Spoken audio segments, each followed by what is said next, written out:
हर हर महादेव दोस्तों, आप सभी का स्वागत है आपके अपने YouTube चैनल भक्ति विद सिया में। आज हम सुनेंगे बुधवार व्रत कथा। बुधवार का व्रत भगवान गणेश और बुधदेव को समर्पित है। यह व्रत बुद्धि, ज्ञान और व्यापार में सफलता के लिए किया जाता है। इस व्रत को करने से घर में सुख शांति आती है और सभी बाधाएं दूर होती हैं। यह विशेष रूप से उन लोगों के लिए लाभकारी माना जाता है जो अपनी शिक्षा या व्यवसाय में उन्नति चाहते हैं। इस कथा को पढ़ने या सुनने से मनोकामनाएं पूर्ण होती हैं। तो आइए शुरू करते हैं बुधवार व्रत कथा।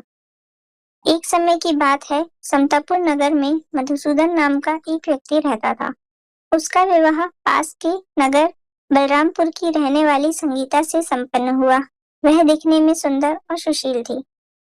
एक दिन मधुसूदन अपनी पत्नी को लाने के लिए ससुराल पहुंचा। वह उसी दिन अपनी पत्नी को विदा करने की जिद पर अड़ गया, लेकिन उस दिन बुधवार था। पत्नी के घर वाले समझाने लगे कि बुधवार के दिन यात्रा करना अशुभ होता है, पर वह नहीं माना। संगीता के घर वालों को उसे बुधवार के ही दिन विदा करना पड़ा। इस तरह वे दोनों बैलगाड़ी में बैठकर जाने लगे। कुछ दूरी तय करने के बाद रास्ते में बैलगाड़ी का एक पहिया टूट गया। फिर दोनों गाड़ी से उतरकर पैदल यात्रा करने लगे। इसी बीच संगीता को प्यास लगी। तभी मधुसूदन पानी लेने गया। जब वह पानी लेकर लौटा तो हैरान रह गया। उसने देखा कि उसकी पत्नी के साथ कोई हमशक्ल बैठा है। पास जाकर मधुसूदन ने हमशक्ल से पूछा, तुम कौन हो? इस पर उस आदमी ने कहा, उसका नाम मधुसूदन है और वह संगीता का पति है। इस पर मधुसूदन भड़क गया और बोला, ये झूठ है, असली मधुसूदन तो मैं हूँ। मैं संगीता के लिए पानी लेने गया था। इस पर हमशक्ल ने कहा कि उसने तो पानी लाकर संगीता को पिला भी दिया। अब इनमें संगीता के असली पति को लेकर झगड़ा होने लगा। तभी उस नगर के राजा का एक सिपाही वहां पहुंचा। उन्होंने संगीता से पूछा, तुम्हारा असली पति कौन है? तब वह खुद दुविधा में थी, इसलिए संगीता ने कोई जवाब नहीं दिया।